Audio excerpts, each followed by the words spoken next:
A turning point came on June 25 when a group of CIA officers sat across from their Russian counterparts during a secret meeting in a Middle Eastern capital. The Americans floated a proposal, an exchange of 24 prisoners sitting in jails in Russia, the United States, and scattered across Europe. A far bigger and more complex deal than either side had previously contemplated, but one that would give both Moscow and Western nations more reasons to say yes. Quiet negotiations between the United States and Russia over a possible prisoner swap had dragged on for more than a year. They were punctuated by only occasional glimpses of hope for the families of the American prisoners, including Evan Gershkovich, a reporter for the Wall Street Journal, and Paul Whelan, an American security contractor, growing increasingly impatient for their ordeal to end. Those hopes were always dashed when one of the two sides balked. But the June meeting changed things, according to accounts from American and Western officials and other people familiar with the long process of bringing the deal to fruition. The Russian spies took the proposal back to Moscow, and only days later, the CIA director was on the phone with a Russian spy chief agreeing to the broad parameters of a massive prisoner swap. On Thursday, 7 different planes touched down in Ankara, Turkey, and exchanged passengers, bringing to a successful close an intensive diplomatic effort that took place almost entirely out of public view. The deal between longtime adversaries, negotiated mostly by spies and sometimes through secret messages hand-delivered by couriers, secured the release of Mr. Gershkovich, Mr. Whelan, and 14 other Americans, Russians and Europeans imprisoned in Russia. The deal also freed, among others, a Russian hitman, Vadim Krasakov. He had been jailed in Germany since 2019 for the murder of a Chechen former separatist fighter in a park in Berlin. He was the prize most sought by President Vladimir Putin of Russia, who had publicly praised the killing as an act of patriotism and for years had insisted that Mr. Krasakov be part of any swap. The stunning deal took place against the geopolitical backdrop of the bloody war in Ukraine, where the United States is sending deadly weapons to the battlefront aimed at killing as many Russian troops as possible. And it reached its conclusion even as President Biden, who got personally involved in the negotiations at key points, was slowly losing hope of continuing his re-election bid following a disastrous televised debate that took place 2 days after the CIA gave the Russians what proved to be the decisive new offer. On the morning of Sunday, July 21, Mr. Biden, sick with COVID, placed a call from his vacation home in Delaware to Slovenia's Prime Minister to nail down one of the last pieces of the prisoner agreement. Less than 2 hours later, he announced he was withdrawing from the presidential race. The deal that made this possible was a feat of diplomacy and friendship, Mr. Biden said on Thursday in brief remarks from the White House, flanked by family members of the prisoners. He praised America's allies, saying that they stood with us and they made bold and brave decisions, released prisoners being held in their countries. "This is a very good afternoon," said Mr. Biden, who has had few of those in the past several months. A very good afternoon. American officials on Thursday insisted that the prisoner swap was by no means the advent of a new détente between Washington and Moscow. Instead, they maintained, it was a deal driven by cold calculations of national interest, a deal in which every side got something it wanted. If it demonstrated the potential of diplomacy, it also carried a more chilling message from Mr. Putin. The former spymaster, he could succeed in snatching and holding Americans and other Westerners hostage in the service of recovering those he sends abroad to do the dirty work of the Russian state. Something to bargain with. In December 2022, authorities in the small, Central European country of Slovenia made 2 arrests that might, at first, have seemed of little consequence. They brought in a couple posing as Argentine emigrants in the country, living under the pseudonyms Ludwig Gish and Maria Meyer, who were living a quiet life in the Slovenian capital. As it turns out, the couple were Russian illegals, deep-cover intelligence officers sent abroad to spy on foreign governments.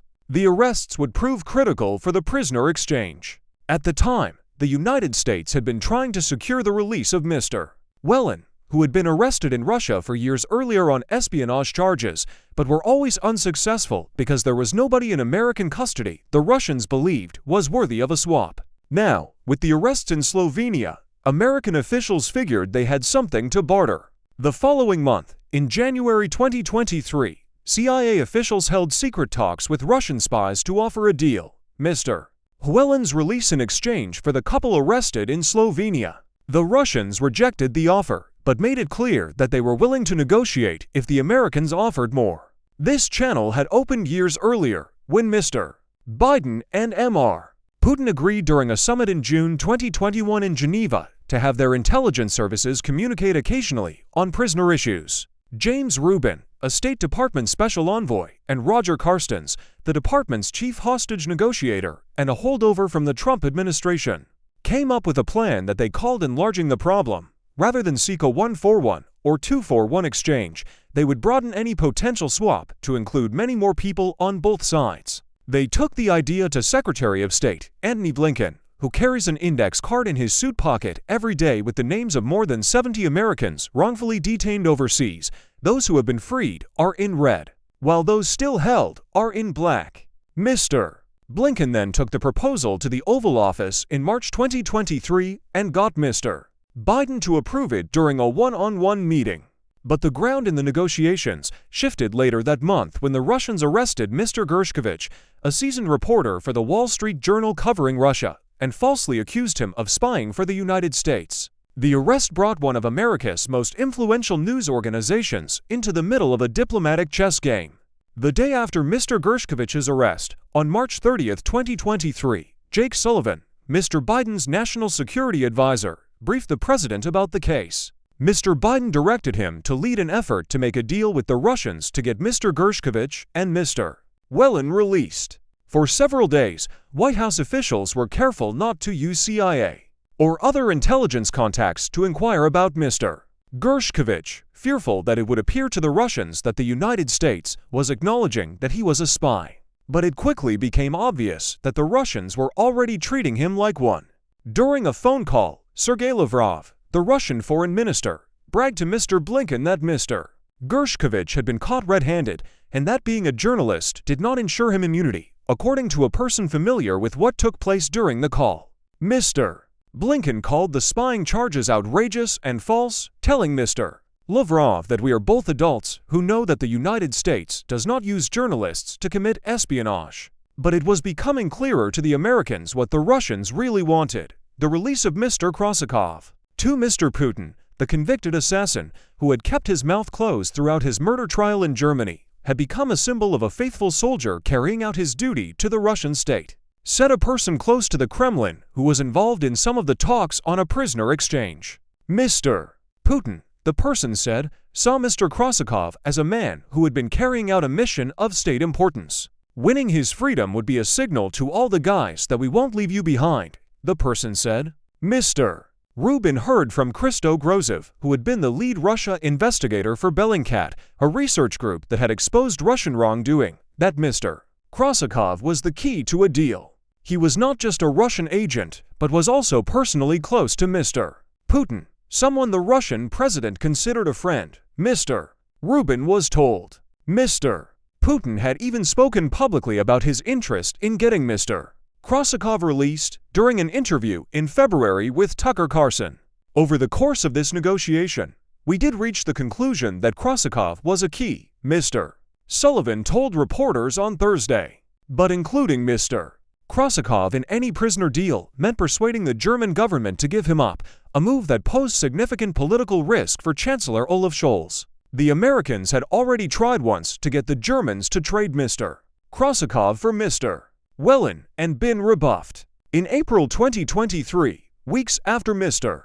Gershkovich's arrest, Mr. Blinken gauged the German foreign minister's interest in a possible deal that, besides the imprisoned Americans and the Russian assassin, would also include the release of Alexei Navalny, the prominent Russian dissident whom the Germans had been working to get free from a Russian prison.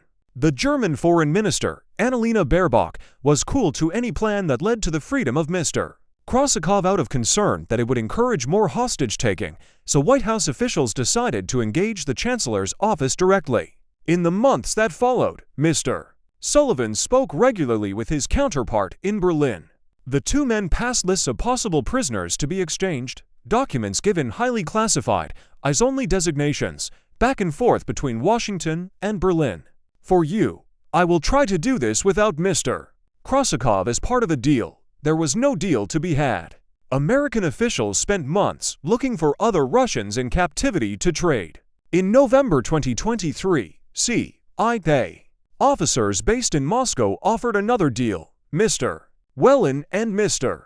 Gershkovich for 4 Russian spies under arrest, including the 2 arrested in Slovenia, but the Russians rejected it. Throughout last year and into this year, the White House kept up discussions with the German government, even as it looked for more prisoners to trade. One official examined the possibility of a Russian being held in Brazil. Another looked into someone in Kuwait. Mr. Carstens, the hostage negotiator, was in Tel Aviv last November and heard that Roman Abramovich, a Russian oligarch close to Mr. Putin, was in town.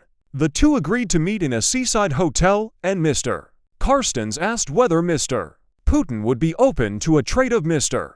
Krasakov for Mr. Navalny. Mr. Abramovich said he did not think so. But then he called back a week later and said that he had checked and that, to his own surprise, Mr. Putin would be open to such a deal. On Jan. 16, Mr. Biden spoke by phone to Mr. Scholz, who finally relented, agreeing to include Mr. Krasakov in a prisoner deal as long as it also included Mr. Navalny. For you, I will try to do this, Mr. Scholz told the president. At a meeting in the Oval Office on Feb. 9, the two men agreed to pursue the idea, according to an American official. The optimism would not last long. Mr. Navalny died in a Russian penal colony a week later, before the United States had formally broached the possibility of including him in a prisoner deal with the Russians. With the shock and sadness of Mr. Navalny's death also came the realization that the deal was now farther away. That same day, Mr. Sullivan kept a previously scheduled meeting with Mr. Gershkovich's parents in his office in the West Wing. While Mr.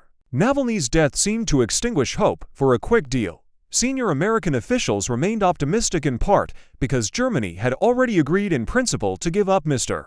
Krasakov. It was only a matter of time, these officials felt, before they found another way to structure a deal around him. I saw his parents, and I told them that the president was determined to get this done, even in light of that tragic news, and that we were going to work day and night to get to this day, Mr. Sullivan said on Thursday in recounting his conversation with Mr.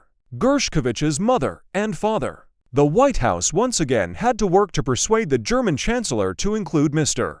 Krasakov in a revised prisoner deal. It took weeks to develop the outlines of a proposal shared with the German government, one including numerous people in Russian prisons whom the Germans wanted released, including former associates of Mr. Navalny.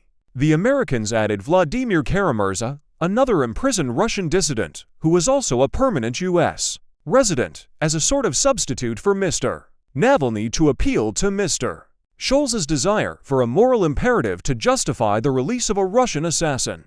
The proposal also needed commitments from Slovenia, Norway, and Poland that Russian spies imprisoned in those countries would be released as part of the deal. Hard copies of the proposal were traded back and forth by courier, though on at least one occasion the eyes-only document for Jens Plittner, Germany's national security advisor, was deemed undeliverable because Mr. Plittner was on vacation. The document was returned to sender in the United States. In April, Mr. Biden sent the German chancellor the outlines of the proposal in a letter. Then, at the White House Correspondents' Association dinner later that month, Mr. Gershkovich's mother, Ella Millman, made a direct appeal to the president when she got a chance to speak briefly with him there, urging him to push Mr. Scholz for more help in working out a deal for her son. Mr. Scholz approved the deal to include Mr. Krasakov on June 7, and on June 25 the CIA officers made the proposal to the Russians in the Middle East. The deal that the Russians agreed to was largely the same as the June 25 proposal, American officials said. Early last month, William Burns, the CIA director, spoke with Alexander V. Bortnikov, the head of Russia's F.S.B. intelligence service. Days later, CIA officials and Russians intelligence operatives met again in person, this time in Turkey, to work out the final details of the agreement. Stage-managed trials, disappearing prisoners in Russia, a hint that a deal might be close came on July 19, when Mr.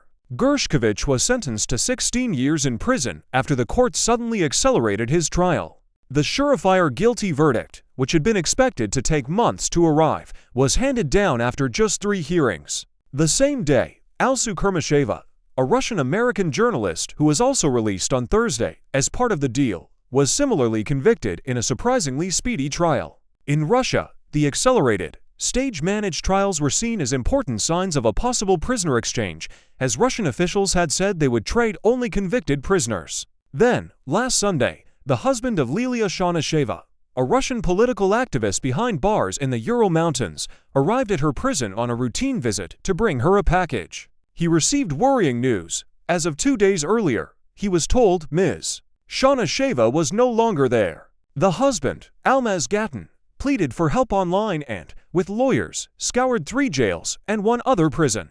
"She's nowhere to be found," he wrote. By this past Tuesday, a total of 6 Russian political prisoners had been reported missing. Relatives of the Russians who would be freed in the swap said they were kept in the dark about their loved ones' fates, even as the exchange played out online in live footage from the Ankara airport showing a large Russian government plane parked next to smaller private jets. Tatiana Usmanova, the wife of the imprisoned opposition politician Andrei Pivovarov, said she felt anxious as the drama unfolded, hoping but not knowing that her husband had been on that Russian plane. It was only after 7 p.m.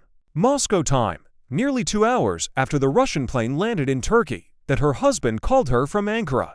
"It felt so new," Ms. Usmanova said. "We hadn't spoken on the phone for 3 years and 2 months." Stepping off another plane in Ankara on Thursday were Ludwig Gish and Maria Meyer, the 2 Russian spies posing as an Argentine couple who were arrested in Slovenia in 2022.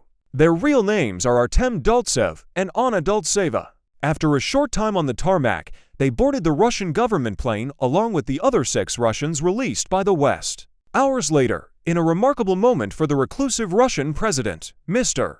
Putin embraced a tearful Ms. Dultseva as she stepped off the plane in Moscow and handed her an oversized bouquet of white, pink, and purple flowers. In a near-mirror image, Mr. Biden and Vice President Kamala Harris stood on the tarmac at Joint Base Andrews outside Washington late Thursday as the freed Americans arrived home.